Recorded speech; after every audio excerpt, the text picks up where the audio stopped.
After my plane crashed into the forests of Maryland, I found myself suspended 110 feet up in the tree, drenched in aviation fuel. Aviation fuel creates an agonizing chemical burn within 30 seconds on the skin. I was stuck, burning alive, waiting to be rescued.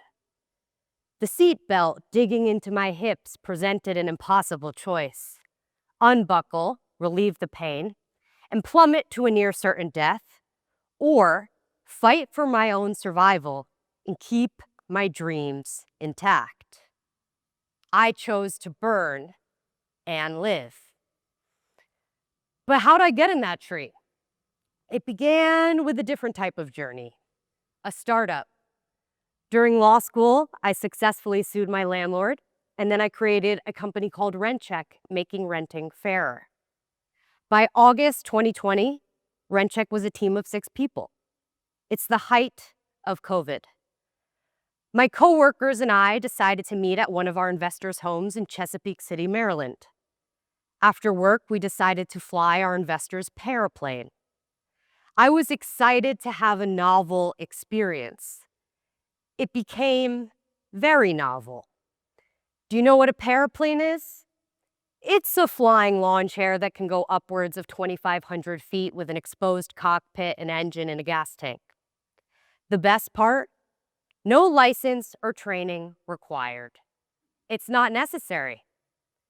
I strap myself into this one-seater aircraft and take off from the ground. I'm 1,000 feet in the air and my radio doesn't work. My hand is on the throttle, but I am not in control of the plane. I feel myself descending. I'm plummeting from the sky directly towards the tallest tree in my line of vision. I tell my body be loose, and then I crash. The bottom wheel clips the tallest tree, the plane somersaults, and I'm being thrown around by the branches. 110 feet in the air, 11 stories up. Jet fuel is pouring on me. I am burning alive. It only takes 30 seconds of gasoline on the skin to feel an agonizing chemical burn. Thank goodness the others know where I am, but I am perched on a delicate branch atop a tall, skinny poplar tree that can snap at any moment. Upside down, I fight to hold my head up to stay conscious. I could unclip and attempt to climb down, but I'd likely fall to my death or lose mobility for the rest of my life. The pain is extreme, but the idea of unbuckling is worse. I can't do that to myself, my family, the people below. I keep repeating, I'm not ready. I haven't met all the people I needed to meet. I haven't accomplished everything I want for myself. I haven't loved all I want to love. I haven't lived all I want to live. My friends find me and assure me that rescue is coming, but it's now after midnight. I have been up here for hours. Somewhere in this moment, I realize I am adapting. I want you to breathe with me. Inhale, be one with this tree. Exhale, I love this tree. Inhale, be one with this tree. Exhale, I love this tree. The tree holds my life in its arms. I try and manipulate the feeling of being burned. I think this is exciting. This is thrilling. When will I feel this again? Hopefully never. I try and find the beauty in it. I try and find peace in it. Mentally, I feel better, but my skin is deteriorating. Gasoline is in my eyeballs. My vision is blurring. The seatbelt is digging into my hips, cutting off circulation to my legs. For over 8 hours, I am burning alive. My mind is looping. Unbuckle, relieve the pain, but maybe never see my dog again. Unbuckle, my future. Unbuckle, my family. Unbuckle, my company. Unbuckle everyone below helping me. I'm hanging on, but it isn't going well. There are now 100 first responders at the scene. Fire truck comes, too short. Helicopter arrives, too risky. Then an industrial crane, also too short. Everyone wants to use their fancy toy, but all we need is someone with courage to climb 11 stories with a rope. At 2 a.m., 3 tree arborists arrive. An arborist is like a doctor for trees. The first arborist, Rick, climbs the tree next to mine. He says, "If I hand you a harness, can you put it on?" I say, "Yes, but we gotta do it fast." The other 2 arborists are talking about me as if I'm already dead. As soon as she moves, she's gonna pass out. As soon as she changes position, she's gonna pass out. I am very much still alive. I decide when and if this ends, I scream in my thoughts. Adrenaline takes over. Rick throws me that harness. I put it on. He cuts me out of the plane, unbuckles my seatbelt, pulls me close and rubs my back. It's the most painful embrace of my life. I have no skin left, but I will always remember that beautiful, life-saving hug. And then, within minutes, my feet touch the ground. I make my connecting flight to Johns Hopkins. Medical staff cuts open my clothes and I see the horror on their face as I have no skin left. Somehow I don't have broken bones. I don't have internal injuries. I have 2nd and 3rd degree burns on the top half of my body, front and back. The grand finale after all the testing, a series of showers where they scrub the gasoline off where my skin once lived like steel wool on a stubborn pan. I smell like a fuel tank for weeks.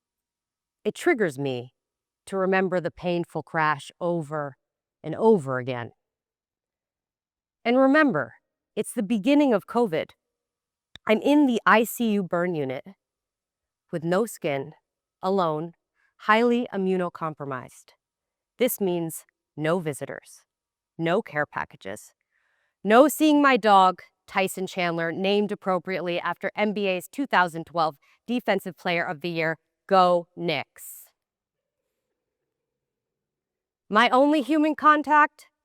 Doctors, nurses entering my room looking like beekeepers with full hazmat suits and face coverings. I asked my friends to send me good jokes. When you're in pain, laughter is the best medicine. And it may seem kind of woo-woo, but I felt I could sense people thinking of me. In local news and hospital corridors, I'm known as the girl in the tree. It's funny. I don't know how old you need to be before people start referring to you as a woman. For some reason, all I want is a light blue Gatorade.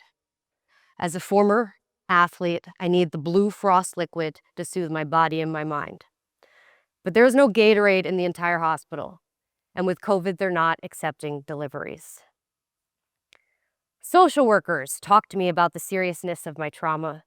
Plastic surgeons discuss I may not look the same, permanently disfigured with scars all over. I don't care. My legs work. I can go to the bathroom by myself. I'm gonna walk my dog again. They prepare me for a long road of recovery. And I don't care how long it will take because I'm alive. And that means my dream of making a company was alive. 5 days after the crash, I was on sales calls for rent check. And before you ask, yes, my camera was off because I was bandaged like a mummy. Why take sales calls in such dire circumstance? Well, frankly, I had already been through worse than that, from taking a call from bed. And I didn't fight so hard to live for my company to die. There's no do-over when it's your company, when it's your dream. I survived, so we must survive. 5 years later, RentCheck is still a company, now with over 20 employees and incredible growth. I didn't unbuckle because I had so much more life to live. Purpose became therapy. If you look at me now, you won't see the scars. Miraculously, my skin grew back, shocking the professionals. I'm a newborn baby, fresh coat of paint. In the hospital, sleeping was impossible, burned on my front and back. Reading was difficult. I spent a lot of time reflecting, thinking about all the people that helped me, thinking about why they helped me. I recognized my privilege and have survivor's guilt. I still don't understand why 100 people would get up in the middle of the night in the height of COVID and help a stranger. Every year on the anniversary, I call Rick, the arborist who saved my life, at great risk to his own. 73 days after the accident, I fly a paraplane. I can't have this accident define me. On the way to the field for takeoff, I stop at a gas station to get my last meal. A Chipwich, it's an ice cream sandwich, and a light blue Gatorade, of course. I tuck my license into my bra. If I'm not successful, they'll at least be able to identify the body. It's do or die time. We had gotten pretty close to the ladder already, so I thought we should try for do. As I buckle the seatbelt across the hips that still have scars today, nerves kick in. Once I'm in the sky, I try and enjoy the flight, but each movement is a reminder of how quickly things went sour the last time I was in this position. I have to land this plane. I must land this plane. I will land this plane. After a few minutes, I start my descent. There are some telephone poles a little too close for comfort, so I take another loop and reset my landing path. It's this moment I feel ultimate freedom. I am flying the plane. The plane isn't flying me. Wheels touch the ground. Tears stream down my face. I did it. I'm unstoppable. I look back now and think the crash and recovery is the best thing that ever happened to me. I chose to live and didn't unbuckle. I got to see myself in a rare circumstance and see who I really am when life is on the line. How will you react when you face an obstacle? Who will you be? There's a choice. Maybe right now you're struggling in your life. Maybe you've got a great idea that scares you. Maybe it feels too big.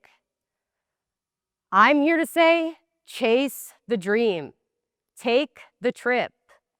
Show up alone, make the call. In pushing through these moments, there will always be impossible seeming obstacles. You can control your mind in any circumstance. That's the power of perspective. They say near-death experiences change you, but it wasn't almost dying that changed me. It was choosing to live when living hurt. So here's what I want you to take away from my 8 hours in that tree. Whatever's burning you right now, fear, doubt, pain, you get to decide what it means. You can let it consume you, or you can say, I'm not ready. I have more people to meet, more life to live. The seatbelt is digging in, but you don't unbuckle. That's not optimism. That's perspective. The urge to fly, to climb higher, to take a risk, that impulse nearly killed me. But it also saved me. That tree didn't save my life by accident. It saved me because I refused to let it go. It held me when I had nothing left and taught me that even when you're burning, something sustains you, your purpose, your future, your refusal to let go. I came back from that crash stronger, clearer, and more alive. And so can you. Because here's what I know now. Setbacks create the best comebacks.